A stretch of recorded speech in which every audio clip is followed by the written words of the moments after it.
guys, apa khabar korang semua? Harap semuanya sehat hendaknya. Bersama lagi kita dalam channel Yuziapai. Tapi sebelum tu jangan lupa tekan butang subscribe dan notification bell bagi yang belum tekan sekarang. Jangan lupa. Jom kita teruskan penceritaan kita dalam cerita-cerita seram dan misteri. Let's go. Abang aku dia pernah hilang masa dia kecil dahulu. Dia hilang selama 20 hari. Dan aku sendiri pun tak pernah tahu cerita kehilangan abang aku ini. Sebab sepanjang hidup aku, yang aku tahu, abang yang aku kenal ni sememangnya sentiasa ada di rumah. Dengan berpewatakan dia sangat baik. Dia sopan dengan orang. Bila dia bercakap dengan orang pun dengan lemah lembut dia. Malam inilah baru ayah aku buka mulut dan bercerita kepada aku tentang abang aku ini. Ayah aku ini asalnya jenis dia memang pendiam. Kalau dia bercerita pun, dia bercakap dengan kita orang pun pasal kebun ataupun cuaca. Itu saja. Selebihnya memang taklah dia nak cakap. Tapi pada malam tu, angin ayah aku ni dia lain macam sikit. Dia ajak aku lepak borak-borak di beranda depan rumah kita orang sambil dia isap okok daun dia. Dan secara tiba-tiba dia bercakap tentang abang aku. Dia kata abang aku yang dulu dia pernah hilang selama 20 hari. Aku terus terkejut dengan cerita ayah aku ni. Jadi ayah terus sambung semula. Abang kau dulu, dia kata, bukanlah macam yang kau tengok sekarang ni. Dulu abang kau ni keras kepala, kata ayah. Abang kau ni juga degil. Tak boleh ditegur. Ditegur sikit, melenting, melawan. Jadi sampailah satu petang itu, apabila hampir nak masuk waktu maghrib, abang kau ni, dia berkeras kepala nak pergi ke sungai untuk mandi seorang diri. Ayah dah larang, kata dia. Tapi abang buat tak kisah. Malah yang lebih dahsyat, dia gelakkan ayah bila ayah larang dia untuk turun ke sungai untuk mandi. Jadi dia pergilah seseorang mandi. Lepas dia mandi tu, dia terus tak balik-balik rumah. Waktu maghrib pun tak sampai, waktu isyak pun tak sampai, tengah malam pun tak baik. Jadi ayah carilah di sekitar kawasan sungai tu, jerit sana jerit sini, panggil nama dia sampai serak dah suara ayah. Selipar dia pun, bayang dia pun ayah tak jumpa. Jadi apa? Ayah ni ambillah satu keputusan untuk bagi tahu orang kampung untuk turun sama-sama cari abang. Jadi satu kampung lah dia orang cari abang. Dia orang call polis, call bomber, panggil bomo, turun untuk cari abang. Tapi abang tetap tak jumpa juga. Habis juga sungai, hutan, dia orang pergi cari, tetap tak jumpa. Jadi selang 20 hari lepas kejadian diorang cari tu, diorang biarkan. Jadi mak aku masa tu kata abah, jangan cakap lah, dia dah hampir-hampir gila dah menangiskan abang yang tak jumpa. Orang kampung, mulut dia memang tak boleh nak tutup. Dah mulalah berbisik-bisik, cakap yang bukan-bukan. Diorang kata abang aku ni kena sorok dengan itulah, dah sorok dengan inilah. Itu cerita orang kampung. Yang pelik dia, masuk je hari yang ke-21 lepas solat subuh, abah aku dengan mak, dan secara tiba-tiba dia orang dengar ada orang ketuk pintu daripada depan. Ayah aku ni dia terus bangun untuk buka pintu. Dan sebaik saja pintu dia buka,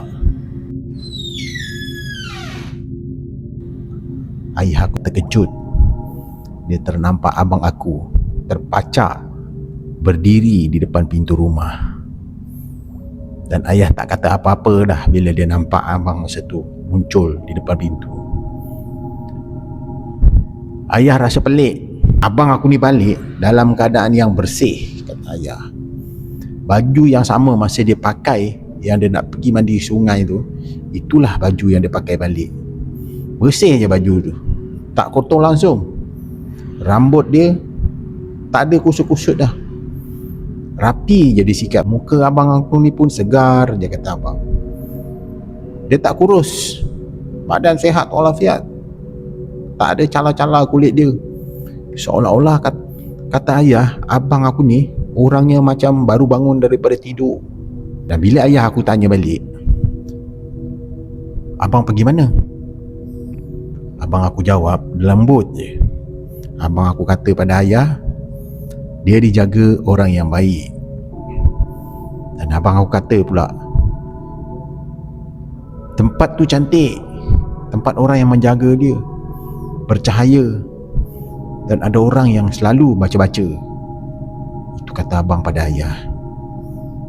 Tapi bila ayah tanya siapa yang jaga abang selama 20 hari tu, abang cuma senyum je. Dia tak cakap apa-apa pun. Dia tak bagi tahu siapa yang jaga, dekat mana. Dia cuma senyum je. Makin hari makin heran lah dengan ayah aku ni. Jadi sejak daripada hari itulah ayah aku cerita dengan perubahan yang amat ketara pada abang aku. Abang aku ni terlalu baik. Dia berubah terus. Dia tak ada lagi keras kepala. Dia tak ada lagi nak melawan cakap orang. Dia berubah menjadi orang yang baik, terlalu tenang, relax je, rajin ke surau, bangun malam, dia solat. Orang kampung pun dah mula dah puji sikap abang aku ni. Tapi yang pelik, ayah aku ni tak pernah rasa senang dengan perubahan mendadak berlaku pada abang aku ni. Sebab kata ayah, kadang-kadang bila ayah bangun tengah malam, ayah akan dengar abang akan baca sesuatu dari dalam bilik tidur abang.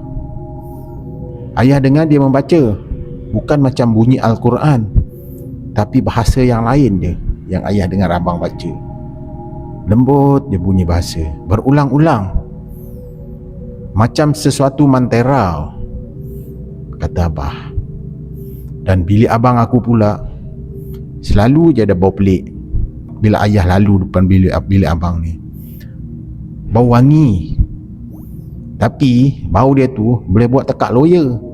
Macam bau bunga kubur, dia bercampur dengan macam bau minyak wangi gitu, bau minyak atar. Lebih kurang begitu, kata ayah. Jadi ayah pun bisik dekat aku, malam ni kalau lalu dekat depan bilik abang kau akan dapat cium lah bau tu. Kata ayah lagi, kalau orang yang hilang lama-lama ni, tapi dia balik semula kat rumah dengan keadaan yang sempurna, tanpa cacat cela, besar kemungkinan itu bukan tanda yang baik. Kata ayah, kadang-kadang dia tak balik kosong. Sambil ayah cakap begitu dengan aku, sambil tu jugalah ayah tenung pintu bilik abang yang sekarang ni. Kita orang tahu ni abang ada kat dalam bilik dia tu. Dan aku pun baru sedar, dari tadi rumah kita orang disunyi, tapi rasa dia macam ada sesuatu di sebalik pintu bilik abang itu yang sedang dengar perbualan kami. Jadi betul ke yang balik itu abang aku, ataupun orang yang menggantikan abang aku? Kalau kau orang sukakan cerita-cerita misteri, jangan lupa tekan butang subscribe, follow Yuzi Apai, share. Sekian.